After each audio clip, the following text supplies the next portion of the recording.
X-Men X of Swords Creation #1, written by Jonathan Hickman and Teenie Howard, drawn by Pepe Larraz, colors by Marte Garcia. XO Swords, part 1 of 22. The first Dawn of X event starts here. I don't really know anything going into this other than that everyone's got a sword and it's got something to do with Apocalypse. And I will say that assessment is not wrong, but it is woefully misinformed. I honestly don't even know how to describe this issue, guys. Like, I think if I gave it a shot, I would be here all day. I wrote a damn near page about this thing. But okay, I will make an attempt. There are these beings who we learn to be children of Apocalypse, right? And they're seizing this like nexus of the other world. And there's this elaborate graphic that actually shows this pretty well in the beginning of Time with Krakoa on this larger island called Okara, or I guess it's a part of that island. And it was split in half into Krakoa and Arakko, and now an army is coming from Arakko into another world, assumingly attempting to take over everything and progress over to Krakoa and Earth. That is the hyper-abridged summary, okay, guys?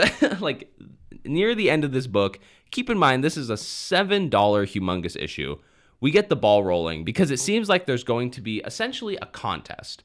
Or maybe it's better to say like a gladiator-style arena duel, because Saturnine, who's like the queen of this other world, has arranged this between the X-Men and this other world army thing. I mean, I'm not even really scratching the surface here. There is a huge backstory behind this annihilation force thing, and there's this whole nuanced tarot card reading, which features the 10 of Swords card, har. And then there's this whole thing with Banshee getting killed in Apocalypse and the Summoner speaking to the Quiet Council, which, it's actually a sort of a good place to pick up here. Apocalypse is leading a team into this other world to retrieve Eunice, who I guess has been captured during that mission that Banshee was killed on. The team consists of obviously Apocalypse, Beast, Archangel, Monet, the Summoner, Richter, and Siren. I'm surprised that I was able to rattle those off like that. And near the end, there's this entire thing with Cable sticking this sword into this giant sphere, and it somehow turns into the sword, and I mean S.W.O.R.D. Good Lord, this issue was illegally huge, but illegally good. Like, I loved this. This was a great kickoff for 10 of Swords. While I was reading, I was having like war flashbacks to Hoxpox because there's just so much going on here. And some of it can go way over my head, but that's okay. I feel like I'm on the Sky Shot ride, and I'm just strapped in and ready for the ride. Apocalypse, he is 100% the show stealer in this issue, which I was talking to my man on Twitter, and this is actually the first shout out I'll ever do on the show, at WeathermanJB, and he was saying that he's just excited for another Apocalypse-centric event, which, hey man, I could not agree more. I love the blue stoic goodness, and I'm just hooked in. Spoiler warning here, Apocalypse, he gets touched a little bit. And by a little bit, I mean a lot of it. He takes one through the chest, which I gotta say, who the hell was surprised that the Summoner was gonna betray anybody? Like, I definitely wasn't surprised at all. Another ex-homie gets touched. I will not say who, but that's sad, and so we'll have to see how that goes. The resurrection queue is about to be filling up big time. I think that's gonna be the gist of this event. Apocalypse's kids are really dope. I kind of can't wait to see more of them. And I just don't know what else to say. This issue, it's a must read. If you're reading these X titles, it is a must read. I don't know how you could really get away without reading this thing. Do not skip it, or else you'll likely just be confused as hell. X Factor #4, written by Leah Williams, drawn by Carlos Gomez, colors by Israel Silva. 10 of Swords, part 2 of 22. I am going to say that every time I do one of these issues because I'm driving home how 22 issues is a lot of issues. At first, I was not going to buy this book for that exact reason. However, I caved. I ended up buying the book, and I'm glad I did, actually. So, a little turnaround there, because this book picks up right where the first one left off and builds directly off of that in a ton of huge ways that are really good, actually. And That was sort of my worry, though, is that it would start to feel like tie-ins, and I just didn't want to have to buy every single X book. But the ways that they carry the story off of this is really good, so I honestly was very pleased with it. The last issue, the X-Men were kind of set up to enter this tournament of swords with this army that would decide kind of the fate of the world and Krakoa. Like, so much happened in this book, but first of all, X-Force is a $5 book, so it's extra sized. This book is incredibly dense, and that's not a bad thing. It's just so much to like go on, and they added so much to the story because it's just full of dialogue. Since it picks up right where the last book left off, we are dealing with the deaths of Richter, Apocalypse, and Rockslide. Again, spoilers. Polaris is also a main player throughout this issue because she's selected as like the Oracle for the X-Men / like Krakoa side of the tournament. And in this issue, we find out a ton of stuff. We find out who the champions will be for the battle, but they don't actually show them. Like, they kind of do. There's like a riddle to them. It's actually a really cool moment where Polaris is reciting this like prophecy, and it's basically she's like describing the mutants. And in the back, there's this cool back matter page. I think it was of the editor, and he's going through and like taking honest guesses at what mutants they could be talking about, which was funny. He like didn't know some of them. So I don't know how that's supposed to work, but I really enjoyed that. There's also huge things going on here with the Resurrection Protocol.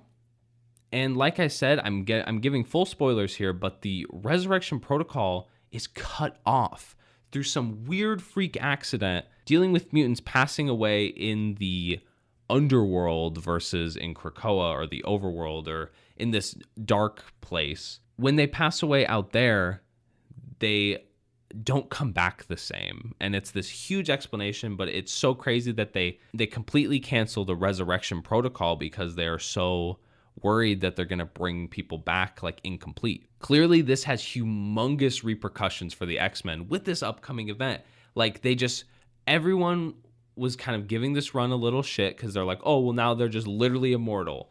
Yes they are, but now it's yanked immediately away in a year. But I thought that was sweet. Like, I am really excited to see who dies in this event and what happens, because we did get a character death in this issue. I will not say who. The last thing to note here is that the ending with Magic walking up to one of her positions on this like teleportation ring and saying, "Pound the war drums."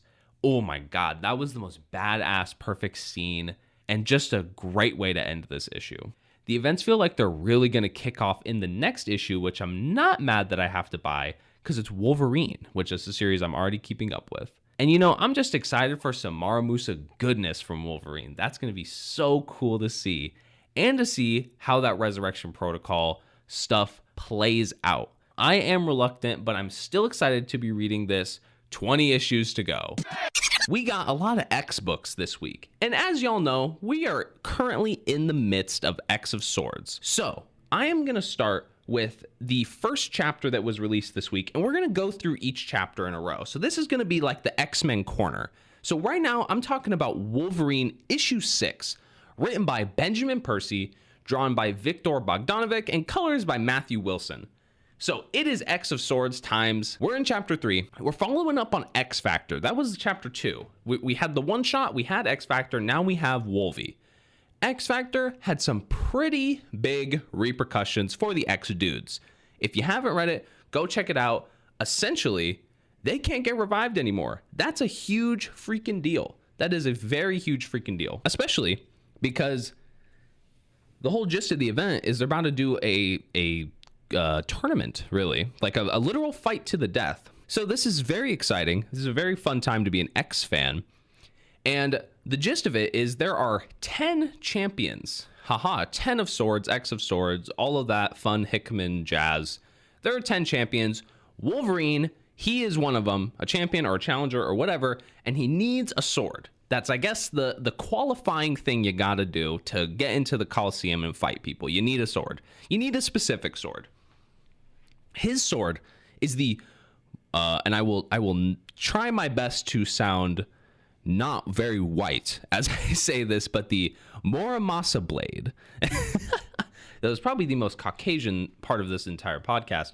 But yes, the Muramasa blade, it is a katana, and I think that's actually the name of the swordsmith, though. Like the guy who makes the sword, his name is Muramasa, but then the blades he makes are also called Muramasa blades. Let's pretend that's not confusing. And there's also this dude named Solemn here, where we meet essentially Wolverine's, I guess, opponent throughout this, and his name is Solemn. We get a little lore. He killed War, right? So Apocalypse has his kids, right? The four horsemen. One of them's War. Solemn killed War's husband, and now he's a challenger / champion / whatever. And now he also needs a Muramasa blade to squab up with Logan. I'm not sure if they need the same blade or, you know, just a blade also made by Muramasa. Although we will come to find out. Man, X of Swords, dude, this is the most anime arc ever. Like this comic feels like, you know, Jonathan Hickman just finished watching like Naruto, and he watched the Chunin exams and was like, yeah, we gonna do that. And honestly, I'm a big Naruto fan. I like the animes. I like the animes. So I'm okay with this. I'm okay with the anime inspo here for the X-Men. But like I said, I dug this issue. It's essentially Wolverine looking for a katana the whole issue. But like, could I ask for more? I really don't think I could ask for more. I love the little intro that we actually get here where Wolverine, he's like having a stare down with Krakoa, like the island Krakoa. And that's a pretty cool scene. I guess there's something going on with like Krakoa wants this like war to happen. I'm not totally sure how that is actually going to play out, but I guess that's the lowdown. And then we kind of get to meet Solemn a little bit.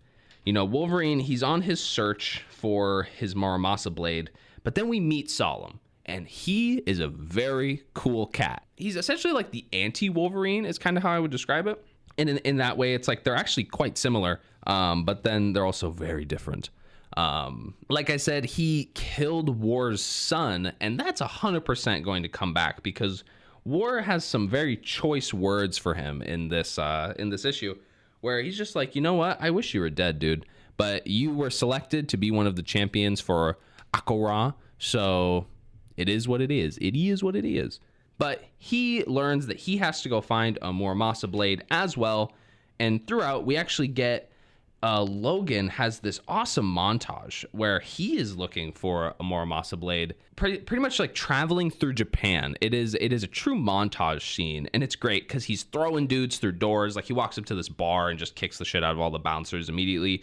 He goes to some temple, you know, and he's in this grand library and he's learning about stuff. And then he actually goes and speaks with his old flame, Mariko, which if you are into the Wolverine lore at all, you know who that is. Off of everything I just described, tell me it's not anime as fuck. Like, tell me it's not anime as fuck. He literally is traveling through Japan, going to temples, like doing the whole like sitting on your knees, drinking tea thing. Just super anime. And of course, Logan's the character for that, right? Because he has a lot of connections with Japan. And I really like how they actually did that montage page where the page itself was really quick and didn't have a lot of words on it. But then they had a follow-up little, like, I don't know, they do those excerpt things, like with the book pages, I guess. It was called The Whispers of the Muramasa Blade. And it kind of just described what Logan was doing throughout all of that. And I actually really liked that execution because it's like we saw all the visuals, we pretty much got what was going on, and then we get the in-depth breakdown of it. And because it was like a written out book page, the breakdown was actually a lot more in-depth and really well written. This is all because of the fact that the writer, Benjamin Percy, he is like an actual book author. Like he's an author. I love the way he executes some of these like excerpt pages that are in pretty much all of the Dawn of X books. Because I think he's just built for it, you know? Like, he can write these really well-written and well-flowing just book pages. And I don't know. I really like them. He does them really well in Wolverine and in X-Force as well, which is his other Dawn of X book. So we're scooting towards the end here, and we see that there is this breach between Hell and Earth, and I guess particularly Japan, particularly this mountainous area that Wolverine finds himself in. And in Hell is where Muramasa is, and he needs rescuing. And that is essentially where we leave off with this issue. Like, I thought this issue was super awesome. Very anime, very build up, but I like the new character. I like the new character a lot. Solemn is really cool. The art was, as always, very stellar. I love Viktor Bogdanovic. He gets the flack as a knockoff Greg Capullo, but I think y'all are hating because I just am not picky. I guess I'm just not picky with his art. You're right, it is reminiscent of Capullo, but I remember looking on Twitter the other day, and I saw actually Capullo acknowledged this a while ago, and he pretty much had just said, like, hey man, that just is what it is. Because Capullo essentially was saying eventually Bogdanovich's art will evolve into his own style with only reminiscent droppings of Capullo. And who knows, maybe Victor doesn't even really acknowledge his influence of Capullo on him. But regardless, I really like the art. And the coolest part, I think, is that this is just chapter 3. I'm about to do something very new and a very first time thing for this podcast where I'm moving right into chapter 4. And the coolest part about that, in my opinion, and the coolest part is that chapter 4 is the exact same creative team with Benjamin Percy and Viktor Bogdanovic. And so when we leave off here with Wolverine finding Muramasa in Hell, we're about to pick right back up there in the next issue. How freaking cool is that? Like, I kind of am just loving this event already for this exact reason. But I digress. X of Swords might be the only event where I can do this. So let's go to X-Force issue 13. Like I said, guys, same creative team. Percy, Bogdanovich, Wilson. We're literally picking right back up. And when I say literally, I don't mean figuratively. I mean literally. Like, it's the next page. This, in trade format, this will be seamless, literally seamless. Wolverine, he is standing over Muramasa's like pentagrammed corpse or something. He's all tied up in this pentagram. The hand is there, which is this whole thing that they kind of touch on in the last issue, that I guess there were like two factions of the hand. There was, I don't know, I guess a good one and a bad one. I've never known the hand to be very good, but who am I to say? And apparently Muramasa, he has embarked with the bad faction, but the hand is there. They want to kick Wolverine's ass. There's lots of ninjas there. And Wolverine pretty much incidentally stumbles into Hell, which, you know, gives us a bit of an explanation as for some of these like insane little like adamantium skeleton scenes that we've been seeing throughout. I guess that was sort of the in medias res of it all. And throughout the rest of this issue, Solemn is pretty much just hanging out, waiting for Wolverine to regenerate after he gets, like, you know, burned to an absolute skeleton, absolute corpse in a place called Hell Hole. Not to be mistaken with Hell. I guess it's like a prison within Hell, because they throw Wolverine's corpse over there. I guess you can't really call it a corpse because he's still alive, but just regenerating. So they throw his skelly over in the Hell Hole. Solemn, he's just hanging out, waiting for Wolverine to regenerate. And afterwards, they both infiltrate the Hell Forge and interrupt a hand wedding, actually, which I will say that's not exactly where I thought this issue was going to go, but here we are. And the wedding involves people getting stabbed by, conveniently, 2 Muramasa blades. I think Muramasa himself gets stabbed or impaled or whatever with 2 of these Muramasa blades. And so Solomon Wolvie, they crash the party, and then ultimately Wolvie gets his sword and he joins Magic on the little circle seal thing in Krakoa. All right, guys, this shit was awesome. I was really, really, really feeling just this whole continuous story thing with the same exact creative team. Like, it's almost as if we got Wolverine issues, 6 and 7 this week, which is just such a cool feeling. Like, I can't compare this to any other feeling I've ever had reading comics on a weekly basis. And so, it's the same art, same writing.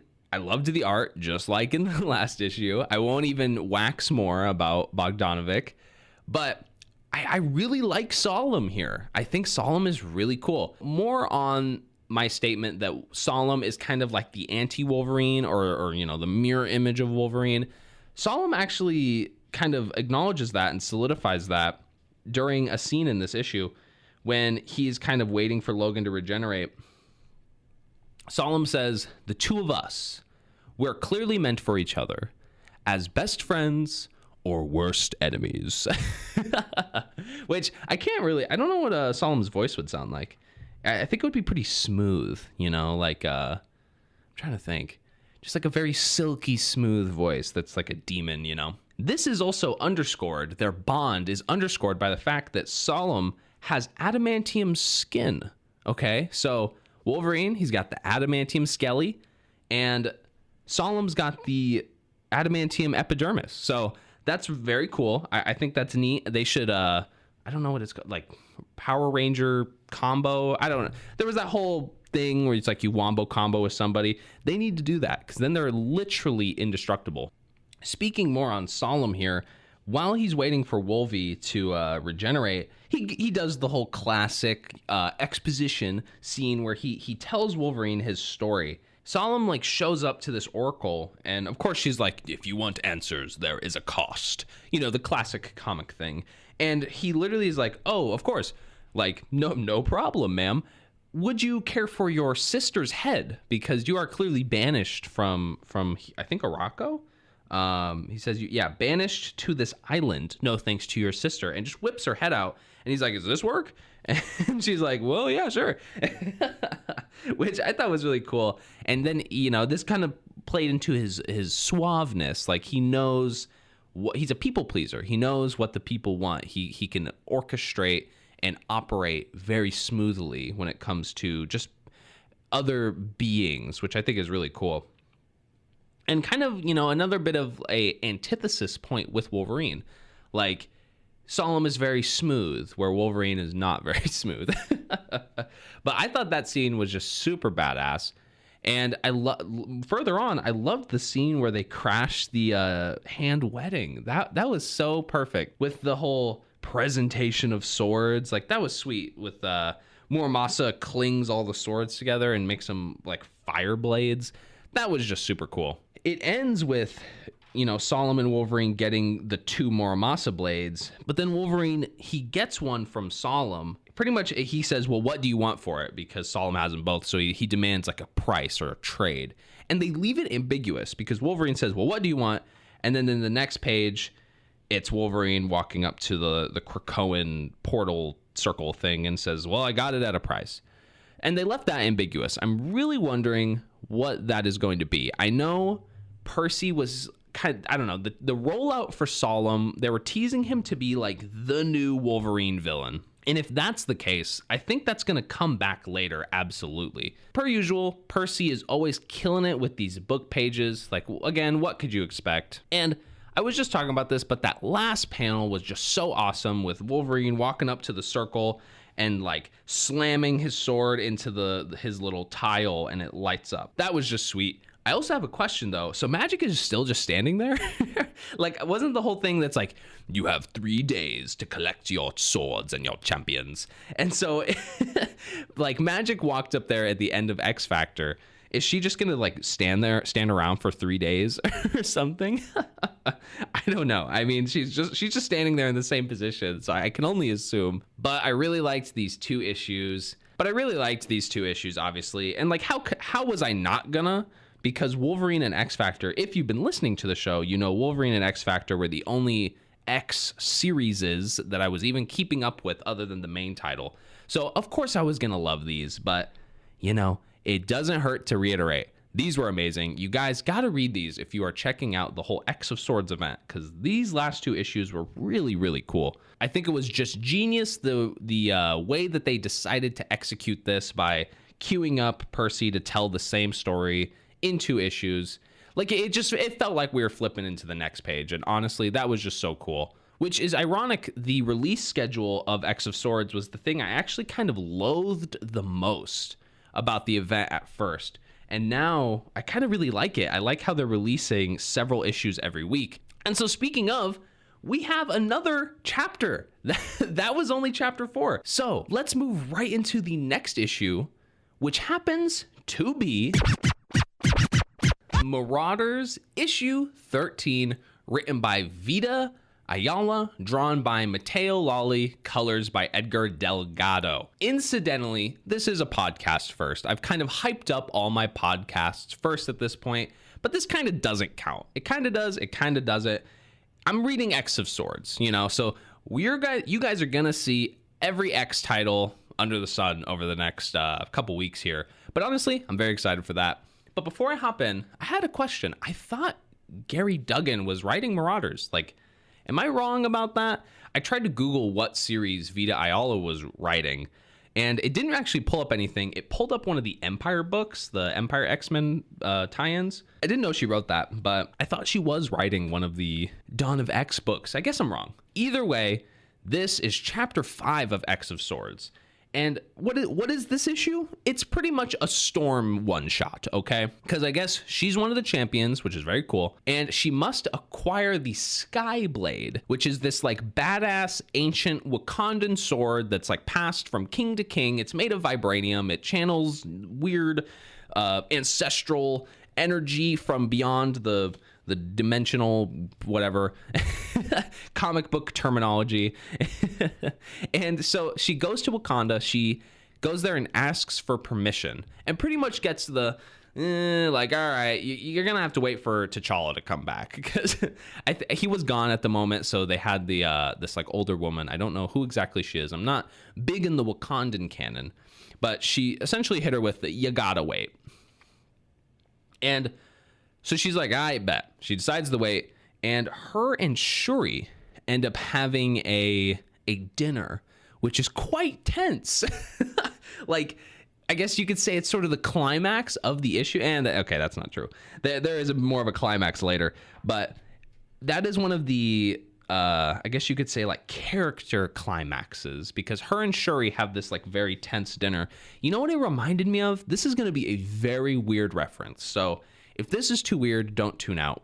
But it reminded me of that scene in Shrek 2. Okay, you remember Shrek 2, the dinner scene with the where they're like just like brutalizing the food? That's kind of how I felt like this turned out, even though it was not at all like that. It was just a conversation, a tense conversation. But I was thinking of that while reading this book. I wonder if Vita took inspo from Shrek 2 to write some X-Men. I'm sorry, I will stop talking about Shrek. But it comes around, Ororo heists this blade, like full Indiana Jones style. She does the, has the sandbag in one hand and like flip-flops it onto the weighted pedestal. She does all of that, and she steals the Skyblade from the Temple of the Heart of Wakanda. A very long name for a temple, but a great name for a temple. I thought this issue was really dope. It played as a really cool Storm one-shot, which I'm quite into. Storm is one of those classic X characters, and I'm really into her being a champion because like she's an Omega. She's Omega as fuck. So I'm excited to just see her fight and see her kick some ass, or see what she has to fight and see what kicks her ass. I'm not going to be presumptive at all here. I will say this issue was pretty dense. It had a lot of text, and at some times it felt like a little sloggy, not in a bad way. Overall, the story was dope, and it was worth it, absolutely, in the end, but it was on the denser end. So, and that was similar to X Factor. X Factor was pretty dense, and I guess that's kind of the issue with the whole one-shot format thing, because that's not a problem that Wolverine and X Factor had, because it was telling the same story, so it got like double the pages, right? And that also being said, both those issues were $4 issues. This is a $5 issue, so it's a little thicker. So they gave her more pages, but really only, I think it comes out to like a 30-page book. So there's a lot of story here, but it's really good story. And the art here is really dope. It's nothing to complain about, nothing that exactly wowed me, but I think this has been the artist for Marauders this whole time. So, hey, if you're into Marauders, you're going to have no complaints here, and I definitely don't either. Another visual thing I got to shout out, Ororo with the white fit.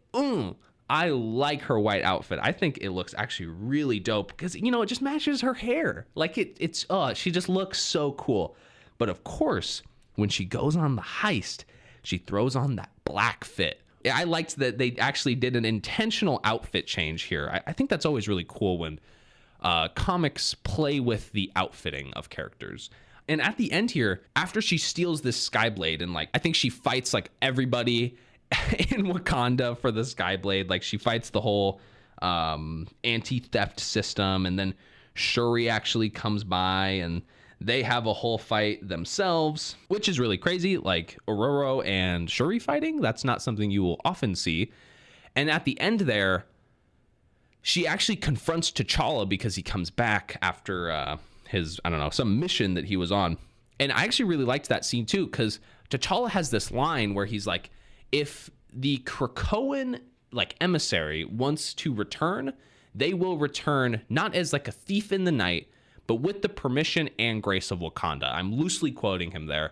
And I just thought that was like a super well-written scene, and definitely underscores what I think a lot of X fans have been, what would be the word? A lot of X fans have been hypothesizing about lately, which is Krakoa and Wakanda are definitely going to go to war at some point.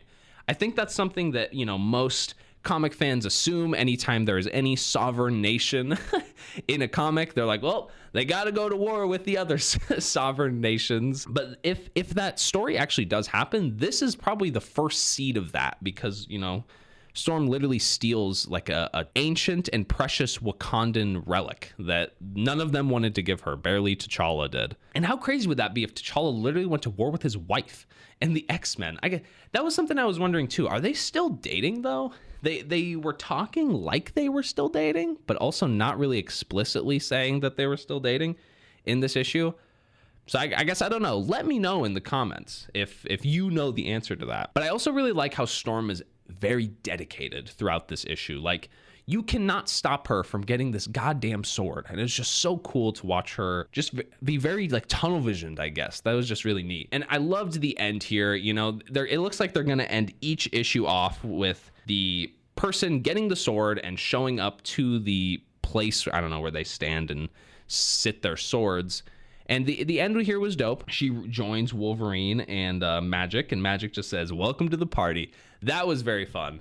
I really liked that. And looking through the release schedule here, it looks like we have 9 issues between Creation, which was the first one shot, and Stasis, which I think is the 11th issue, and it's 22 parts. So Stasis will be the halfway point. And so if we get 9 issues, that means everyone's going to be sorted up by Stasis, because then it's going to be like each subsequent issue after that is one fight. That's what I assume it's going to be like. I guess we'll have to see, but I'm really excited for who all the contestants will be. I actually don't know at all. Next, we're getting Hellions, New Mutants, and Cable. So it's very lit. Overall, I'm very into the X of Swords. I think it's a total blast, total anime arc, and I'm just excited to keep reading, guys.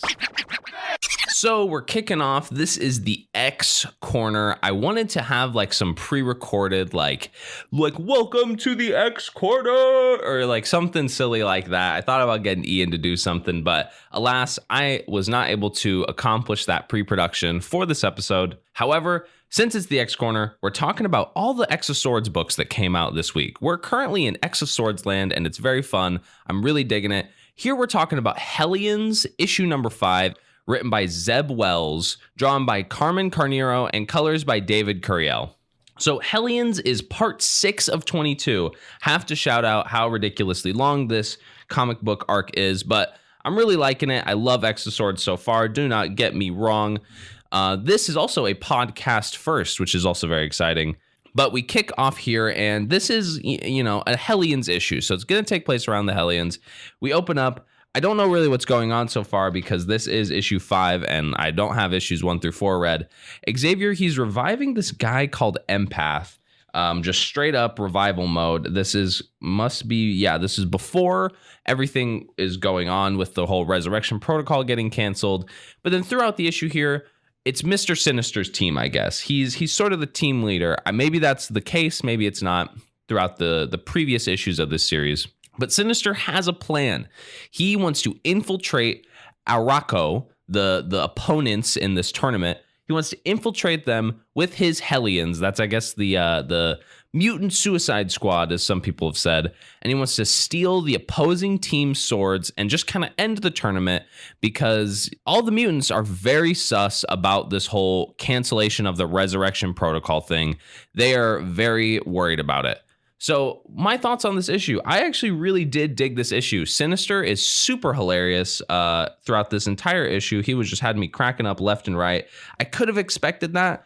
I haven't done a ton of like Sinister reading. I don't know a lot about Mr. Sinister.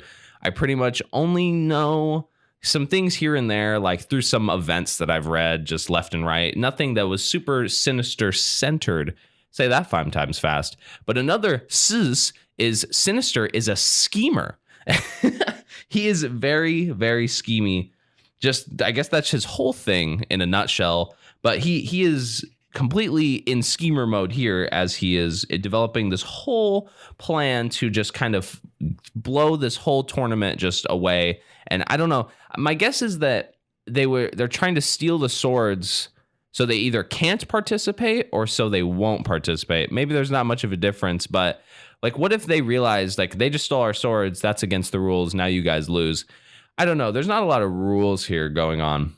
But the Hellions, I have to say, is a very interesting and unique team comp. I really like how it's villains and heroes, right? So you got Havoc and you got Psylocke on there.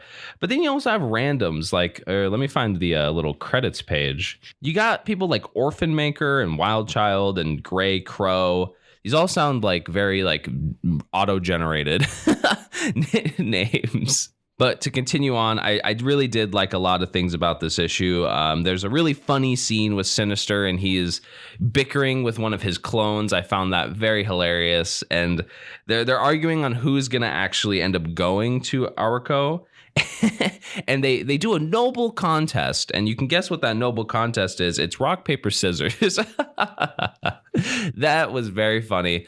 And then, of course, another point of hilarity in this issue is Mr. Sinister's illustrious and very extra cape, his precious cape, which he ends up having to trade just to even enter this. Where are they at again? So that's also the thing. They're like walking around the entire other world, which is like this whole, it has like 10 realms or something like that. Ahar, of course, 10 realms. And I think they go to Avalon. I think that's what it's called. They go to Avalon, which is like the land of sorcery and monarchy. That's the only way I could really describe it.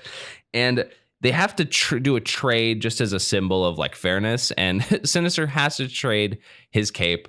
It was all very funny. Sinister is certainly the show stealer in this issue. Although I will say I wanted more Psylocke, because I really like Psylocke. I think she's really cool. And we got kind of clickbaited a little bit by this cover and her camel toe on the cover. No, her camel toe is not that bad, although it is noticeable. but geez. Okay. Anyway, I wanted more Psylocke. We didn't get her. But my guess is that she is one of the champions. I mean, she's a sword wielder after all. So that kind of is to be seen. But this issue really didn't actually go where I expected in the end. I was anticipating like a Marauders type story where it's like a one and done, like issue starts, you meet your champion, and by the end of the issue, they're, standing on the circle doing their thing. However, this is not how this issue kind of goes on. They pretty much enter Avalon. They get some horses, and then they actually just start waltzing through Avalon. It ends with Mr. Sinister singing. He has a new cape because he just had to trade his own. It's like this really cool grass cape. I actually really do like it. He should make it his new cape from now on.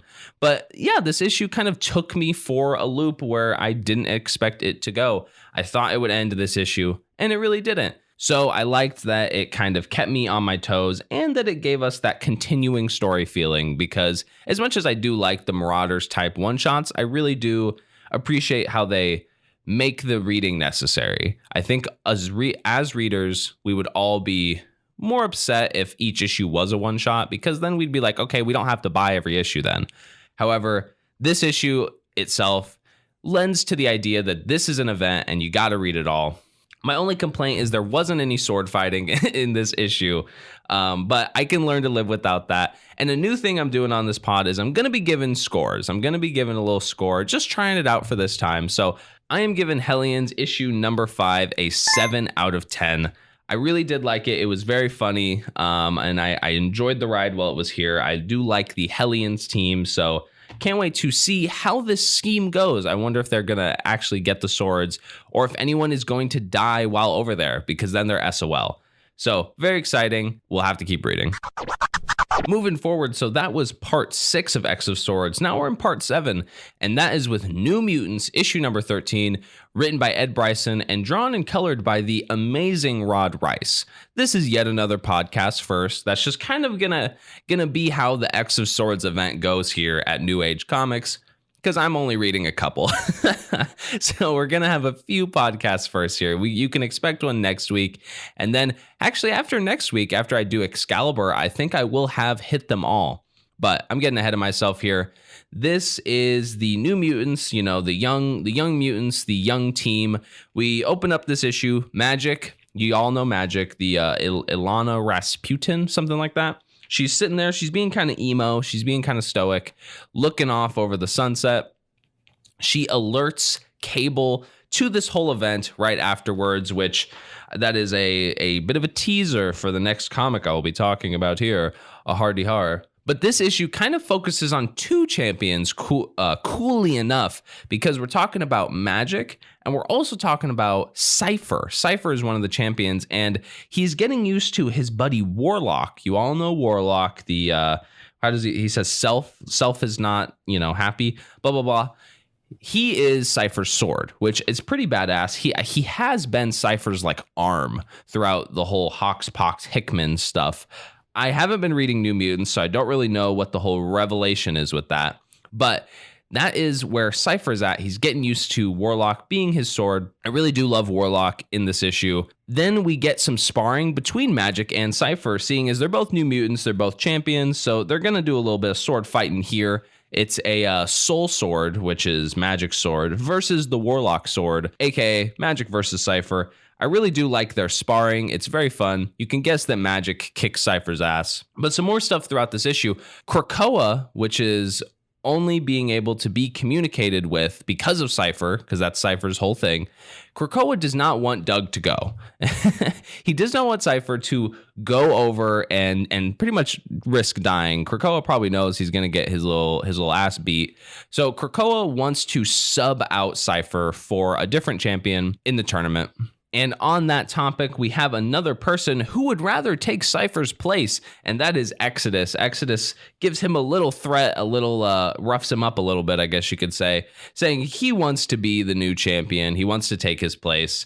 And that is kind of where we end this issue off. It is sort of a getting ready issue for Magic and Cypher. By the end, of course, they're standing in the circle. I would like to know the name of this circle. I keep referring to it all the time, and I really don't know what it's called. And I would like to refer to it as something other than just the circle. But my thoughts on this issue, I really did enjoy this issue. In fact, this might be, and this is going to sound crazy given my level of audible enthusiasm, this is probably my favorite issue of X of Swords so far. I mean, and it's kind of not fair. Part of me wants to say, well, I really liked the Wolverine X-Force combo, but that's not fair because it's 2 issues. In terms of singular issues, this might be my favorite issue so far. I love the story here. It's very grounded in giving us like some lore, because it's just talking about like what Krakoa's thinking about Doug, what Magic's thinking, what Doug is doing. Like, we get 2 swordsmen here. We also get the drama with Krakoa, and so it's very grounded in like the current lore of Dawn of X, but then it's also progressive of the events, because obviously there's 2 swordsmen and they're getting ready. Like last issue, we had just 2 or 3. Yeah, we just had 3 people standing on the thing, and now we know a little bit more about one of those 3, and we have a 4th.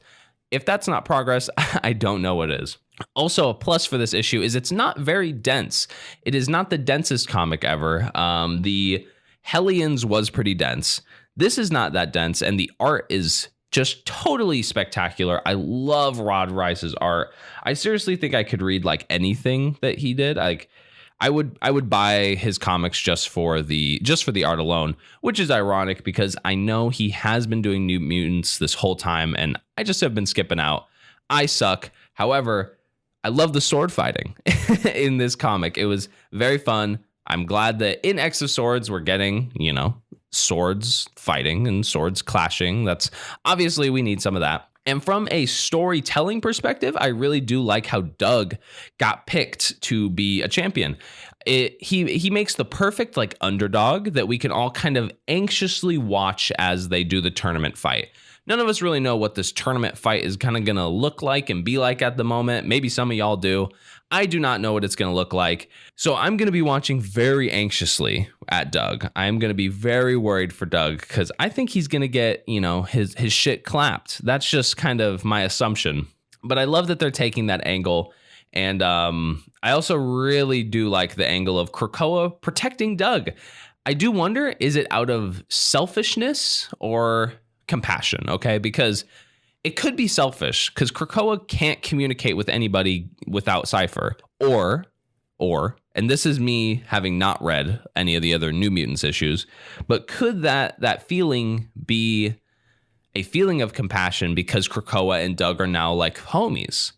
See, I don't know those details. That's what I rely on you guys for. The listener base. You guys need to let me know what the deal is with this. But overall, I really, really liked this issue. Like I said, probably my favorite X of Swords issue so far.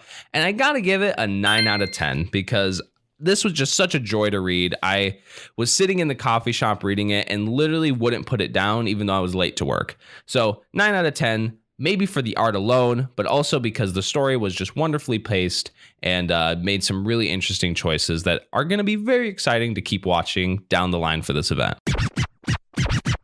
Moving into the last corner of the X corner, I suppose, this is X of Swords, part 8 of 22.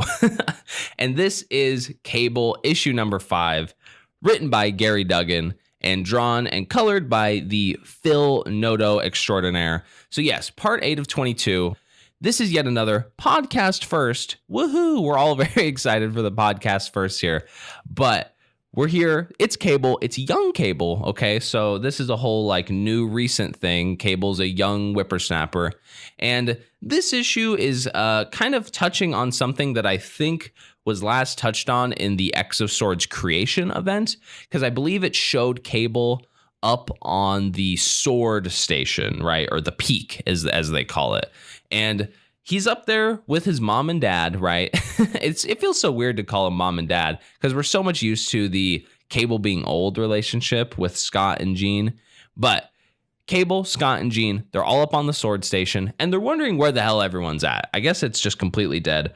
If you remember from the creation issue, Cable like stabbed his sword, some sword, into this ball. I don't really know what it is. It's some key thing, and it kind of powered on the whole station. They find out from this very friendly dead guy that's kind of just wandering around. Him and Jean have a little conversation, and there is this like essentially a nether portal, like Minecraft, total Minecraft mood, a nether portal that is, I guess, transporting these, I don't know, monsters or something called the Viscora, and they're coming through onto this sword station, and they're only referring to them as the Faceless Death, which is quite edgy. But they find this portal, and then the family has a little smackdown. They do a little fight with this Faceless Death squad. I don't know, they kind of look like, I don't know, like spacemen, but if they were like Alien versus Predator tech, I'm not really sure. But the whole family, they fight the Viscora. It's a whole little fun romp. And then Cable is able to turn off the power, I believe, for the whole sword station by, subsequently kind of unsheathing his sword and drawing his sword, which is kind of a little cool nuance put in there. But he takes his sword out of this key thing, and then boom, bada bing, bada pow. He is now ready to fight in this competition. The sword is called the Light of Galador. And Cable himself tried to casually retcon the name to the Light of Krakoa. But that is kind of where the issue ends here. My thoughts on the issue: it was quite the fun issue. It felt very Duggan, very Gary Duggan. It felt very Gary Duggan. I don't know why exactly I feel that way. I've read a good handful of Duggan stuff, and I don't know, it just kind of, I got that vibe from it. Duggan makes really fun issues that have generally a lot of action, but also can have very serious moments. And I don't know, this just felt like a classic Duggan type issue. I really liked the family dynamics throughout this comic. That was always fun to read, you know, like, because it's the classic Cyclops Jean Cable relationship, but if it was like normal, because now he's a kid. So now there can genuinely be that like fraternal dynamic between Cable and his dad, and that maternal dynamic between Jean and Cable, which is very interesting to read. The Viscora here were pretty cool. They had hella nether portal energy, like, you know, 8 obsidian blocks and then flint and steel, the whole thing. Total Minecraft mood, but it was still very cool. I did enjoy that. I really like kind of the the way that they handle the fight between them, because it's essentially Jean just says like, "Let it rip, Scott." What did she say actually? She says, "Scott, don't hold back," and he does not. He just hits him with the Zark, like like lasers all of them. It's a very cool scene because they're all just like pouring out of this portal, and Scott is just going ham. But then, alas, they kind of shut it all down, which is very good. I wonder if the Viscora is going to come back. It's going to be either A, something in the Sword comics, or B, something in the Cable comics that are to come. My guess is it's going to be in the Sword stuff, but I think that might be because, you know, what if Cable's on the Sword team? I don't really know. I know Al Ewing is writing the upcoming Sword comic, so it is really like, well, we'll kind of just have to wait and see here. But I also thought it was interesting at the end, there is this little conversation telepathically between Scott, Jean, and Magic, where they ask Magic to just keep an eye on Cable. Just keep an eye on him. That's what Jean hits her with. And she says, well, of course. And I'm wondering why. Like, what's the deal with this? I feel like this is some subtle foreshadowing here. And then lastly, at the end, Cable, this is like the last panel, very sus panel. Cable asks his dad, why is everyone smiling? And he just says, because we're going to be okay. Like, what the fuck? Sus ass alert. Things are not going to be okay alert. If someone is saying, we'll be okay, you can bet that they're not going to be okay. Overall, I did like this issue. Got to give it probably about a 7 out of 10 here. I did enjoy the whole Cable dynamic. I thought I wouldn't really dig it as much just because I'm not a fan of young Cable. I like old Cable. I want him back. And I guess he will be back. But it was very fun, very Duggan. I am usually not a huge fan of Phil Noto's art, but here he did not bother me as much. Maybe I need to reevaluate my opinion on Phil Noto. But overall, really did dig this issue. So we are starting this week off in the X corner, as we always do here at New Age Comics. But it's because we're in X of Swords times, and that is very insane. I am loving this event so much. It is so fun. I love reading the comics on a weekly basis. It's just such a fun reader experience. Even if the comics aren't like stellar, every time I leave one of these weekly issues, I'm always just like, hell yeah, that was so fun. So what are we doing? We're on part 9 of 22. This is a podcast first because it is Excalibur, issue number 13, written by Teeny Howard, drawn by R.B. Sylvia, and colors by Nolan Woodard. So we're nearly halfway done with the event, and that's pretty exciting. This event has been roaring because we've been getting like 3 issues every single week. And so even since I've only been covering this comic for maybe a month, if that, we're already like halfway done with it. So very fast and very fun. But here's the thing. We need 10 champions, and we still need damn near half of them. And we're already halfway through the event, and we're promised a tournament. When are we speeding it up? But it is actually kind of this week because Excalibur is very important to X of Swords. Obviously, if you've been reading it, you know that Saturnine, however you say her name, and this like magical world with Merlin and knights and the Captain Britons and all that, it is relevant. And that's the whole Excalibur shtick. This issue here, it focuses on the Braddock family, Betsy and Brian, and Jamie. Jamie's actually in this. And they're both pursuing a sword, Brian and Betsy. And we have the in play in this issue is the Starlight Sword, which is super badass looking, and then the Sword of Might, which gets into this whole Captain Britain continuity that I'm not even gonna begin to touch on. But the Sword of Might is actually in possession, I think, by Saturnine, and it's actually kind of a struggle of who has to wield it, because I guess the Sword of Might is one of the swords that was like invoked, and along with Brian and Betsy were invoked to be, or one of them, the Captain Britain maybe, was meant to appear on the circle as a champion of the X-Men. So to get into my thoughts about this issue, it honestly was a little confusing, like this shit with the sword prophecy of might, and then the thing with Saturnine and her having this whole plan, her making these new rules just like on the fly here. And like, what exactly was her scheme with Brian? I'm not really sure. Like I said, this issue did confuse me a little bit, but I think that is just kind of part of the course here for Excalibur. So I actually did pick up issues 1 through 3 of Excalibur back when they first dropped. That was sort of my approach to the X stand was obviously main title, X Force, and then what's the other one I'm gonna get? And I chose Excalibur, and I dropped it after 3 issues because I just kind of was confused, and all the Captain Britain stuff always did kind of just confuse me.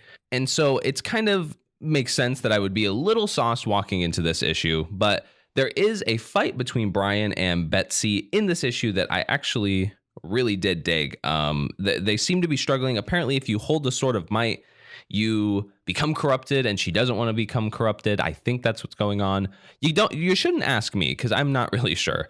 Another very confusing thing in this issue is there's this whole Captain Britain corpse scene, but it's actually the X-Goons that are on the team, like Gambit and Rogue and Jubilee, and they're trying to kill King Jamie, which I don't really even want to get into who the fuck King Jamie is. I don't really know his significance. And they fail, but then he kills Jubilee? Like that kind of, I was like, what? What just happened there? And apparently they can't be resurrected anymore. So what the hell is going on? But then later, Betsy is like jailed or something along those lines after that fight for kind of no reason. Yet another thing that confused me. She's in this lighthouse and it's completely darked out around her. And it's a very cool scene because she actually takes a leap of faith out of the window and just flies and ends up getting caught by like a griffin or something. That's the like horse eagle things. And it's just a very well done scene. It's very cool and well paced. And then in the end here, there is a sword swipe scene with Saturnine, and it's kind of cool. Betsy just kind of, Brian is getting it in with Saturnine.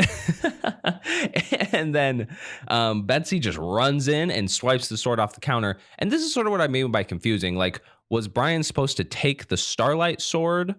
Or was he supposed to wield the Sword of Might? Well, they both ended up getting wielded and both got brought to the circle. So was it like who was going to wield what? But then Brian wanted Betsy to wield the Sword of Light. Like, this is what I'm saying. I'm a little confused about it. But we end the issue off here with 7 out of 10 people in the circle because Brian and Betsy joined them.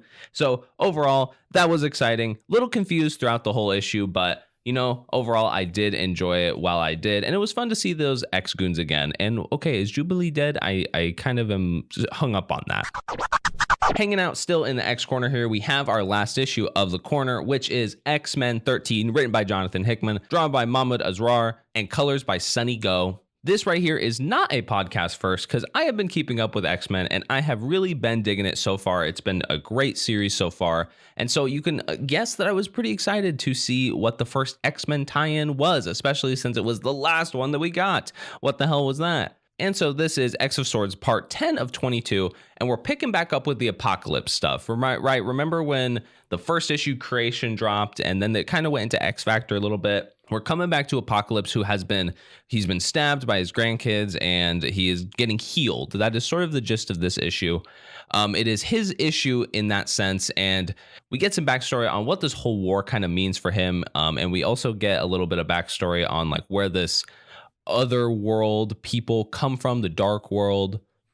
And we also get to see him heal up and, most importantly, retrieve his sword. Because, yes, people, he is a champion and his sword is the Scarab.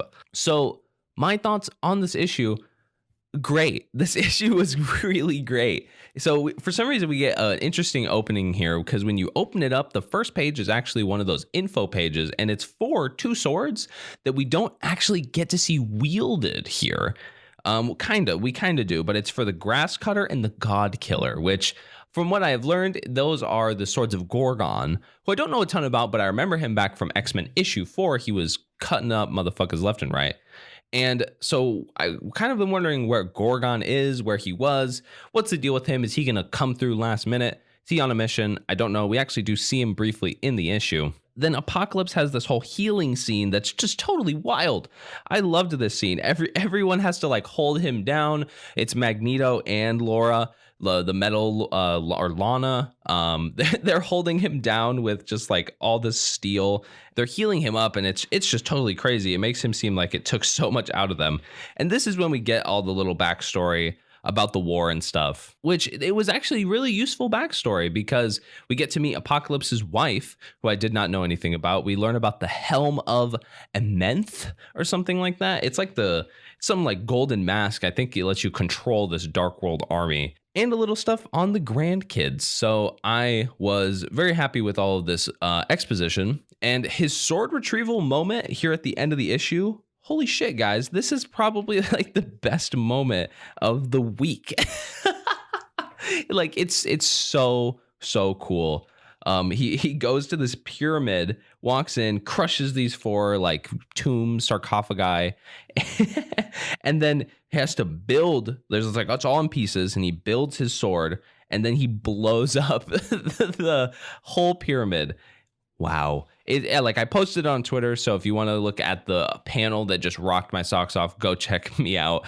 But this has been 100% my favorite X of Swords issue, 100%. And I know I said that about New Mutants, and then I think I was probably saying that about like X-Force.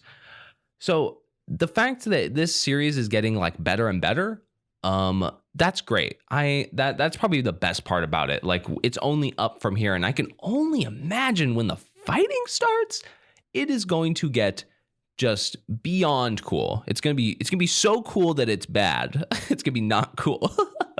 It's gonna be totally a blast. There are 2 spots left on the circle here, and this is what I'm saying. Gorgon, is it both your swords? Are you gonna like have 1 foot in each hole? You gotta get to that, Hickman. Come on. But my overall thoughts, like I said, this issue was phenomenal. If anything, just read this issue and you will be caught up for X of Swords. You know what? I'll just say that. If you read X-Men 13, you'll be caught up, because all you need to know is Apocalypse is about to rip shit. So that's something interesting about the show today, is that I actually have this nifty little soundboard here full of all of these sound effects. Some of these are actually recognizable to some of you that have been listening. Like here's a Galaga blast, some deep laser, some punches, so some applause, all sorts of stuff. So that'll be fun to play with during the show. But what are we talking about? Our first issue here is X-Men X of Swords Stasis, issue number 1. This is written by Jonathan Hickman and Teenie Howard, drawn by Pepe Larraz and Mahmoud Assar, colors by Marte Garcia. So this is sort of the X corner here now, and this is X of Swords part 11 of 22. So what is that? That's halfway. We are halfway through this event, and that is super duper exciting. It's been pretty enjoyable. It's definitely been like an anime arc, but you know, supplementing the X-Men into there.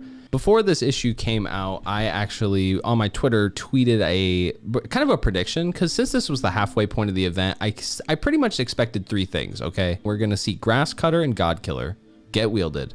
Then we're gonna see some tomfoolery from the opposing side. They're gonna do something silly, do something wild. We hadn't seen any of them kind of sword up yet. And lastly, the tournament was going to begin on the last page. That was pretty much my full prediction. Just, I got to say, I wasn't completely off, but I will say my guess was pretty vague at the end of the day. This issue definitely serves as like the halfway mark, because the competition does indeed start in this issue. So I got that one right. Actually, there is this whole issue is kind of dedicated to the other team. So I kind of got that right too. I said tomfoolery. And we basically get to see some of that here. The Aurico team, we see them back to back to back to back. Everyone gets this like nice spread page that sort of tells the story of their recruitment in just one page. So it's a pretty quick paced comic, if that makes sense. And the Krakoa team, they get zapped over into the Otherworld Citadel. They speak with Saturnine. She has all these tarot cards that are predicting something, we're supposed to assume. And it's looking pretty sus for all the X people. Stasis was really good. Stasis slapped. The Aurico montage was really good throughout this issue. I was a big fan of that. The Aurico champion scenes that I really did dig. I really liked the guy who was the white sword of the Ivory Spire. I guess that was his sword name, maybe. I don't know. He was the guy that when they went up to ask him if he wants to be their champions, he was like, well, I don't fucking need anything that you guys have to offer me, so I have no idea why I would accept your dumbass application. Additionally, I really did enjoy the what was her name? Iska the Unbeatable. I liked her page a lot. That was a silent page. And then I was just a big fan of Anubis and his design, or her design. But how can I not bring up Pog, which seemed to take the internet by storm to some degree or another. Everyone just was really into this alligator monster kaiju looking guy who has a big ass sword, who doesn't have any powers. He's just what's his power? He's an alligator. So that was pretty fun. And I do like Pog, so I'm excited to see who he fights. I think it might be Magic, given some of the previews coming up. But that, moving on, the tarot card scene with all of our X-Men is kind of the only Our Team content that we get this issue. And it has some pretty sketchy implications for the X-Men and what they're going to go through. I definitely am looking out for Storm. She got the card of death, and she was depicted on the card riding on a horse around dozens of corpses. So what is that going to mean is really what I'm wondering about this upcoming X of Swords event. What is it going to turn Storm into? So a lot of things to look forward to, and it's just in general very exciting. This issue really got us hyped for the contest that is upcoming. I also have to talk about that end here with Amenth. What the fuck is going on there with Genesis? She seems to be taken over by Amenth. I mean, I don't know exactly how we are supposed to feel. I don't know if his wife is a new character, but I'm looking forward to just what the hell is going to go on here. Of course, love ties had to be drawn into this. This whole event is an apocalypse-centered event, so his wife, of course, has to be over it, or a part of it rather. So this is all very exciting, and I have to say I'm really just digging the shit out of this X of Swords event. It is a total blast. Coming in at number 4, this is another case of me just breaking all the goddamn rules. I'm combining this week's number 4 into 2 comics, and here's why. I feel like you guys will understand. It's because those 2 comics are X of Swords, right? So it's X-Men issue 14 and Marauders issue 14. So I'm kind of just saying this is X of Swords week 6, okay? I'm only going to read the credits once here. X-Men 14 is written by Jonathan Hickman, drawn by Mahmoud Asrar and Leno Francis Yu, colors by Sonny Go. And then Marauders 14 is written by Gary Duggan and Benjamin Percy, drawn by Stefano Caselli, colors by Edgar Delgado. So X of Swords, like I said, it's getting combined here. Yeah, I'm breaking the rules, whatever, you can sue me. But we're starting with X-Men because this is X of Swords part 12 of 22, okay? And we are picking up with some anime-ass vibes in the beginning of this issue from Apocalypse. And cool thing, if you go check out my Twitter, there was actually a cool little moment I had earlier this week. I tweeted a little part, just a screen clip of the first issue saying that Apocalypse needed some lo-fi hip-hop beats to study to.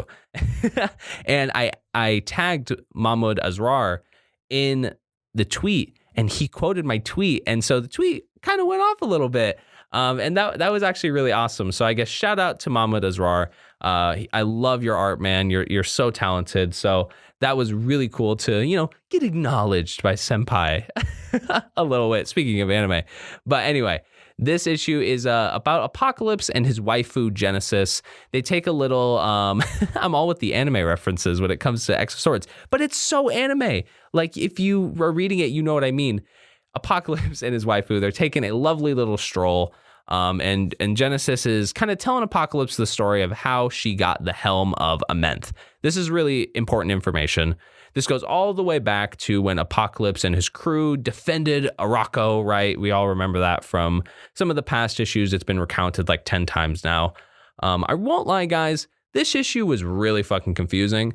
I still really liked it. The art and action was all really fun, but kind of was hard to follow what was going on. I think the story is that Genesis defended Arakko, and then she dueled Amenth, slayed Amenth, and the rule was if you slay Amenth, you take the helm of Amenth.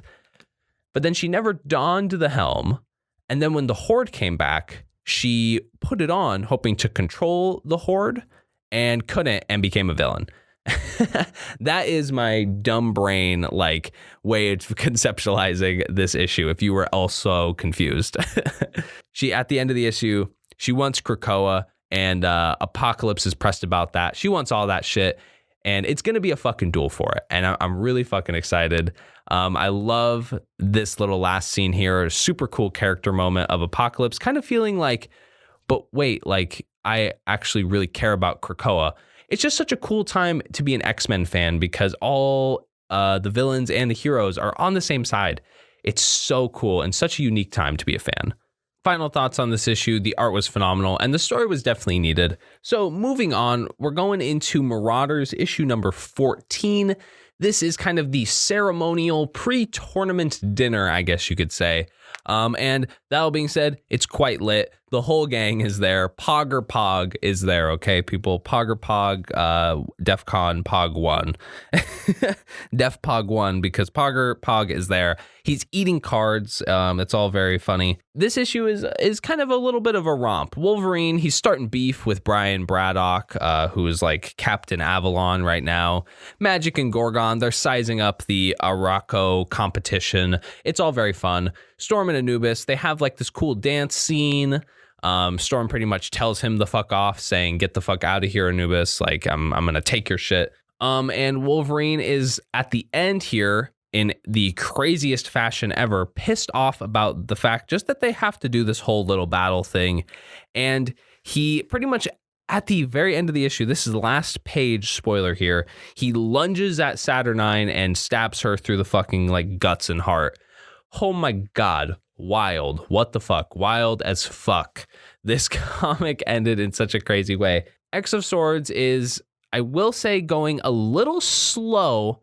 I'm kind of feeling that now. I was expecting the tournament to start right back up in issue 12, you know, like right when the midway point was passed. I thought we were going to see some fighting. We did not, alas, but I think next issue is going to be a little bit of squabbing, okay? I can hold off for a little bit, but I kind of can see what people mean. Like, this event has been going a tad on the slower end, but it's go time next week. There was some funny dialogue and cool character moments up in this issue. So, you know, I liked this comic a lot. And you may wonder, like, yeah, I just kind of critiqued X of Swords a bit. Why is it top 4? Why is it even above top 5? Well, because I love the prospect of X of Swords so much that even though I have these critiques about maybe the individual issue like X-Men 14, and even the event as a whole, I still love reading it so much that it just has to make the top 5 because I am just excited to read it every single time. Well, anyway, let's get into the top 5 this week. Coming in at number 5, I did this last week, and it kind of was, you know, me cheesing the rules a little bit. But hey, I make the rules, so it is what it is. But this is a combo week, and I almost feel silly saying this, but I'm giving the top 5 number slot to 3 comics this week. God, I'm fucking up the rules left and right. But I'm giving it to the X of Swords, week 7, we can call it. Just X of Swords as a whole.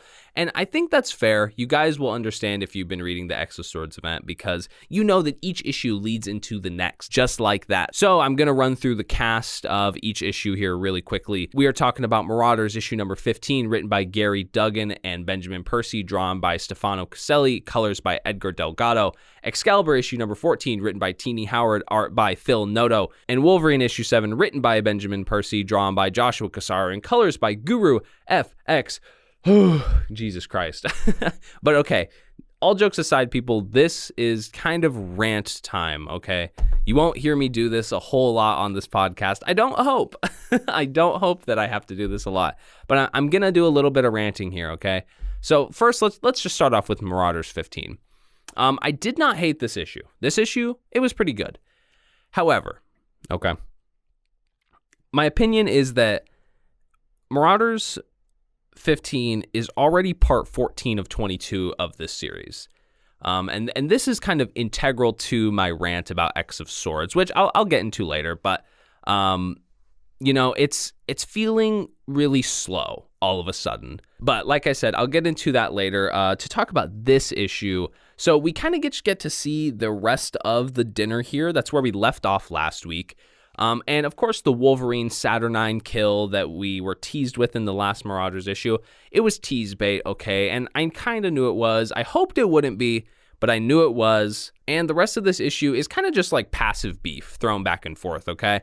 Cypher, he dies, kind of, but then he is revived by the white sword guy. Apocalypse has some good yucks with his wife, particularly this line where he's like, I've seen you have done well with the kids.